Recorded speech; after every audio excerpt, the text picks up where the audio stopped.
Hi అండి, అందరూ ఎలా ఉన్నారు? ఇవాళ వీడియోలో ఈపీఎఫ్ ఖాతాదారులకి ఒక ఇంపార్టెంట్ విషయాన్ని నేను చెప్పబోతున్నానండి. ఈపీఎఫ్ నుంచి మరొక అప్డేట్ అనమాట.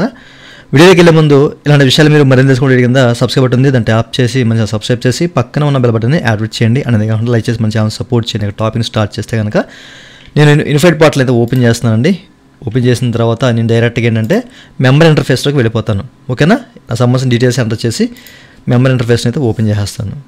ఇట్లా నా సంబంధించిన డీటెయిల్స్ అన్ని ఎంటర్ చేశానండి. ఇప్పుడు సబ్మిట్ బటన్ క్లిక్ చేసి మెంబర్ ఇంటర్ఫేస్ని అయితే ఓపెన్ చేశాను అనమాట. అయితే ఇక్కడ ఈపీఎఫ్ నుంచి వచ్చిన అప్డేట్ ఏంటయ్యా అంటే కనుక మీరు ఇక్కడ చూడొచ్చండి. మేనేజ్ అనే ఆప్షన్ క్లిక్ చేస్తే మనకి ఇక్కడ డ్రాప్ డౌన్ మెనూలో జాయింట్ డిక్లరేషన్ మాత్రమే కనిపిస్తుంది. ఇక్కడ మీకు ఒక ఆప్షన్ మిస్ అయింది, గమనించారా? అదేంటో మీరు కింద కామెంట్ సెక్షన్లో కామెంట్ చేయండి. సో ఆ ఆప్షన్ ఏంటంటే మనకి ఏంటంటే ఇక్కడ ఈ యొక్క బేసిక్ డీటెయిల్స్ ఏదైతే ఉందో ఓకేనా, బేసిక్ డీటెయిల్స్ని మనకి ఈపీఎఫ్ అనేది రిమూవ్ చేసిందనమాట. ఓకే, సో ఎందుకు రిమూవ్ చేసింది, దీనివల్ల మనకి ఒక ఉపయోగం ఉంది, అలాగే ఒక నిరుపయోగం కూడా ఉందన్నమాట ప్రస్తుతానికి.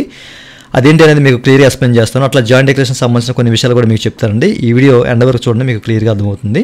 ఓకేనా, అయితే మనకి జాయింట్ డిక్లరేషన్ వచ్చిన తర్వాత బేసిక్ డీటెయిల్స్ అనే ఆప్షన్తో మనకి ఇక పని లేదనమాట. ఎందుకంటే అక్కడ మన సంబంధించిన డీటెయిల్స్ అన్నీ కూడా మనం ఎడిట్ చేసుకోవచ్చు. అంటే ఏదైనా కరెక్షన్ ఉంటే సో దాన్ని సరి చేసుకోవచ్చు అనమాట.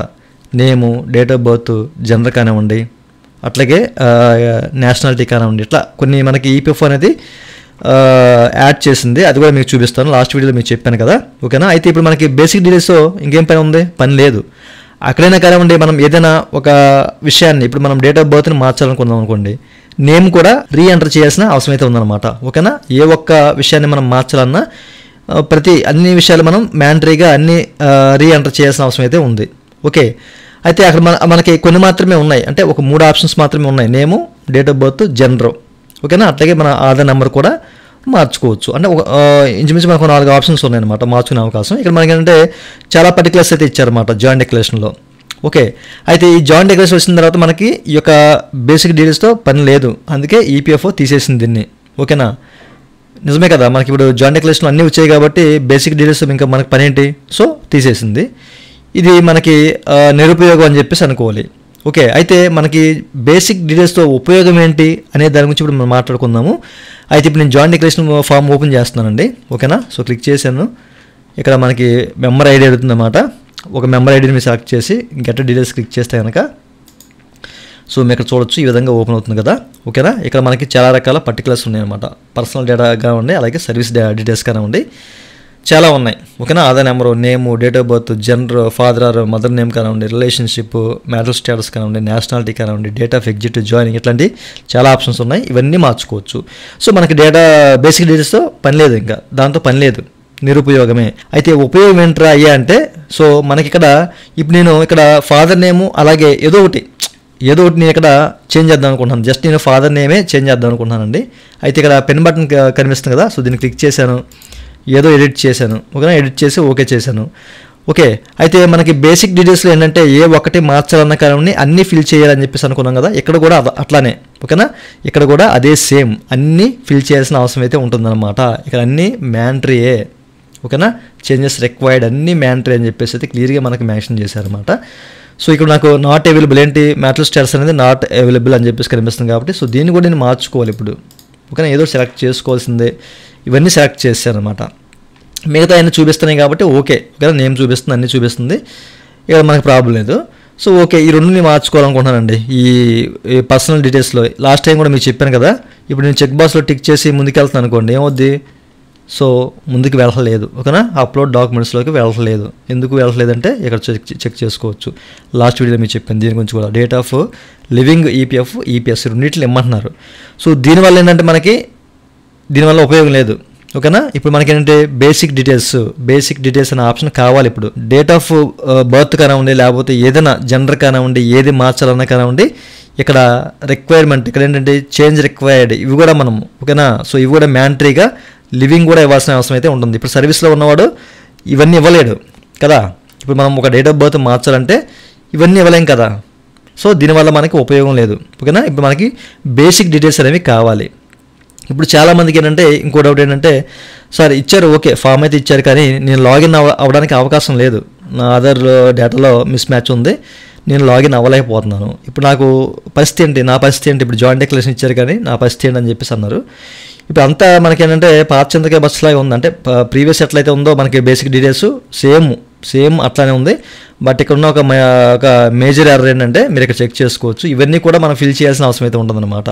సర్వీస్లో ఉన్న వాళ్ళకి ఇది అవకాశం లేదు. ఎవరైతే మనకి డేట్ ఆఫ్ జాయినింగ్ కానివ్వండి, లేకపోతే డేట్ ఆఫ్ లివింగ్ కానివ్వండి, కలెక్షన్స్ ఉంటాయో, సో అట్లాంటి వాళ్ళు లాగిన్ అయ్యి చేంజ్ చేసుకుంటానికి అవకాశం ఉంది. కానీ బట్ మనము డైరెక్ట్గా చేంజ్ చేసుకోలేము. బట్ దీన్ని మనకి ఈపీఎఫ్ అనేది మనకి ఏంటంటే, సో ఇక్కడ మనకి యొక్క ఇంపార్టెంట్ లింక్స్ ఏదైతే ఉందో ఈ ఇంపార్టెంట్ లింక్స్లో ఇచ్చే అవకాశం అయితే ఉందన్నమాట. ఓకేనా, అంటే మనకి డైరెక్ట్గా ఈ ఆప్షన్ని ఇక్కడే జాయింట్ డిక్లరేషన్ ఇచ్చే అవకాశం అయితే ఉంది. సో దీని గురించి వీళ్ళు ఆలోచిస్తారు. ఓకే, కంపల్సరీగా ఆలోచిస్తారు. ఎందుకంటే దీనివల్ల ఇక్కడ కొంతమందికి యూజ్ ఉంది, కొంతమందికి యూజ్ లేదనమాట. మనకి ప్రస్తుతానికి యూజ్ లేనట్లే, ఎందుకంటే మనం సర్వీస్లో ఉన్నాం కాబట్టి వీటిలో ఏదైనా అంటే మన పర్సనల్ డీటెయిల్స్లో ఏది మార్చుకోవాలన్నా కానివ్వండి, సో కంపల్సరీగా ఈ డేట్ ఆఫ్ ఎగ్జిట్ అంటే డేట్ ఆఫ్ లివింగ్ ఈపీఎస్ రెండు కూడా మెన్షన్ చేయాలి, లేకపోతే వెళ్ళలేం. కాబట్టి కంపల్సరీగా మనకి బేసిక్ డీటెయిల్స్ అనేది కావాలి ఇంకా. ఓకే, సో ఇది మనకి యూజ్ లేదు. ఎవరైతే ఎగ్జిట్ అవుతారో, ఎగ్జిట్ అయ్యి వాళ్ళకి కరెక్షన్స్ ఉంటాయో, లేదా మనకి సర్వీస్లో ఉండగా కూడా కొంతమందికి జాయినింగ్ డేటు మెన్షన్ కాదు, అట్లాంటి వాళ్ళకి ఇది యూజ్ అవుతుంది. ఓకే, సో ఈ ఆప్షన్ మనకి ఏంటంటే త్వరలోనే ఈపీఎఫ్ అనేది ఇంపార్టెంట్ లింక్స్లో ఇచ్చే అవకాశం అయితే ఉంది. మనం వెయిట్ చేయాలి.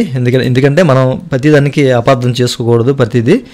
సో వాళ్ళు కూడా దీన్ని అంతా వెరిఫై చేసి ఎక్కడ ఉపయోగపడుతుంది, ఎక్కడ ఉపయోగపడట్లేదు, ఇట్లాంటి విషయాలను కూడా వెరిఫై చేసి వాళ్ళు ఈ ఆప్షన్ని మనకి డైరెక్ట్గా ఇంపార్టెంట్ లింక్స్లో ఇచ్చే అవకాశం అయితే ఉంది. ఓకేనా, ఇప్పుడు మీరు ఏ జాయింట్ డిక్లరేషన్లో మీరు ఎట్లా సబ్మిట్ చేసినా కానివ్వండి, బేసిక్ డీటెయిల్స్లో మనకి ఎట్లయితే షో చేస్తుందో అంత మనకి అట్లనే షో చేస్తుంది అనమాట. ఆ రిక్వెస్ట్ అనేది ఎంప్లాయర్కి వెళ్ళడం, వాళ్ళు ఓకే చేయడం, ఆ తర్వాత ఫీల్డ్ ఆఫీసర్ ఓకే చేయడం, సేమ్ ప్రాసెస్. బట్ ఇక్కడ మనకి ఎక్కువ డాక్యుమెంట్స్ అనేవి అప్లోడ్ చేయాల్సిన అవసరం అయితే ఉంది. తర్వాత నెక్స్ట్ వీడియోలో మీకు ఎట్లా ముందుకు వెళ్ళాలి, ఏంటి, ఎట్లా చేయాలి అనేది ఒక వీడియో అయితే చేస్తానండి. ఈ జాయింట్ డిక్లరేషన్ అనేది ఏ విధంగా సబ్మిట్ చేయాలని చెప్పేసి. ఓకే, సో మనకి ఏంటంటే ఈ స్టేటస్ కూడా ఏంటంటే ఇక్కడ జాయింట్ డిక్లరేషన్లోనే కనిపిస్తుంది. జాయింట్ డిక్లరేషన్ మీరు క్లిక్ చేయగానే ఏంటంటే మీకు మెంబర్ ఐడి అడుగుతుంది కదా, సో దాని కింద మనకి స్టేటస్ కూడా చూపిస్తుంది అనమాట. ఓకే, అది ఎక్కడుంది, పెండింగ్ అట్ ఎంప్లాయరా లేకపోతే ఫీల్డ్ ఆఫీసరా, ఏంటి, అది రిజెక్ట్ అయిందా, అప్రూవ్ అయిందా అనేది కంప్లీట్గా మనకి ఏంటంటే ఈ జాయింట్ డిక్లరేషన్లోనే క్లిక్ చేయగానే మనకి ఈ మెంబర్ ఐడి ఈ కాలం కనిపిస్తుంది కదా, ఫస్ట్ కాలము. సో దాని కింద మనకి కనిపిస్తుంది అనమాట. సో నెక్స్ట్ వీడియోలో మీకు క్లియర్గా చెప్తాను. ఓకేనా, సో ఎట్లా సబ్మిట్ చేయాలి ఏంటని చెప్పేసి క్లియర్గా చెప్తాను. ప్రస్తుతానికైతే మనకి ఏంటంటే ఇక్కడ మేనేజర్ ఆప్షన్ ఈపీఎఫ్ తీసేసింది. ప్రస్తుతానికి ఏంటంటే ఇక్కడ మేనేజర్ ఆప్షన్లో బేసిక్ డీటెయిల్స్ అని చెప్పేసి ఈ ఆప్షన్ అయితే తీసేసింది అనమాట. ఇది మనకి ప్రస్తుతానికైతే బేసిక్ డీటెయిల్స్ అనేది కావాలి, ఎందుకంటే అక్కడ మనము చాలా సింపుల్గా త్రూ చేసుకోవచ్చు అనమాట. మన నేమ్ కానివ్వండి, డేట్ ఆఫ్ బర్త్ కానివ్వండి, జెండర్ మార్చుకోవచ్చు. ఎట్లాంటి ఎర్రర్స్ అనేవి మనకు కనిపించవు అనమాట. ఓకేనా, ఎందుకంటే ఇక్కడ ఇది కంపల్సరీగా ఎంటర్ చేయమంటుంది అనమాట. సర్వీస్ డీటెయిల్స్ అనేవి తప్పనిసరిగా మీరు ఇవ్వాలని చెప్పేసి అడుగుతున్నారు.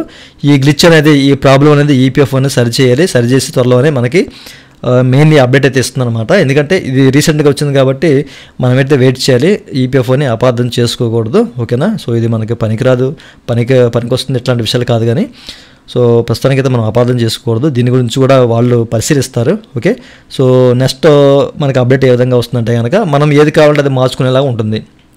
ఓకేనా, ఎట్లాంటి ఎర్రర్స్ అయితే కనిపించవు. మనం ఏది కావాలంటే అది మార్చుకునే అవకాశం అయితే వస్తుంది. ఏ అప్డేట్ వచ్చినా మీకు తప్పనిసరిగా తెలియపరుస్తాను. సో ఈ ఫామ్ కూడా, ఈ జాయింట్ డిక్లరేషన్ ఫామ్ కూడా మనకి ఇంపార్టెంట్ లింక్స్లో ఇచ్చే అవకాశం కూడా ఉంది. ఎందుకంటే చాలామంది సర్వీస్లో ఉండి చేయలేరు, సర్వీస్లో లేకుండా చేయాలి కాబట్టి. ఓకేనా, ఏ ప్రాబ్లం ఉన్నా కానివ్వండి, లేకపోతే సర్వీస్లో లేకుండా ఉన్నప్పుడు కానివ్వండి, చేసేలా ఉండాలి మనకి. ఈ జాయింట్ డిక్లరేషన్ పర్టికులర్స్ అన్నీ కూడా ఎడిట్ చేసుకునే అవకాశం అయితే ఉండాలి. సో అట్లా అయితే లేదు ప్రస్తుతానికి. సో ఫ్యూచర్లో తప్పనిసరిగా ఏంటంటే ఈపీఎఫ్ అనేది ఒక మంచి అప్డేట్ వస్తుంది. అప్పటి వరకు మనం వెయిట్ చేయాలి. ఓకేనా, చూసారు కదా, ఏ అప్డేట్ వచ్చినా కానివ్వండి మీకు తెలియపరుస్తాను. నెక్స్ట్ వీడియోలో ఎట్లా ఈ జాయింట్ డిక్లరేషన్ సబ్మిట్ చేయాలి అనే విషయాలు తెలుసుకుందాం. ఇంకా మీకు ఏదైనా డౌట్స్ ఉంటే వీడియో కింద కామెంట్ సెక్షన్లో కామెంట్ చేయండి. ఇదండి ఇవాళ వీడియో. ఈ వీడియో మీకు నచ్చితే కింద లైక్ బటన్తో లైక్ చేసి మన ఛానల్ సపోర్ట్ చేయండి. అలాగే విషయాలు మీరు మన తెలుసుకోవడం కింద సబ్స్క్రైబ్ బటన్ ఉంది, దాంట్లో ఆప్ చేసి మనం సబ్స్క్రైబ్ చేసి పక్కన బటన్ ఆడుతుంది. Thank you for watching and జై హింద్.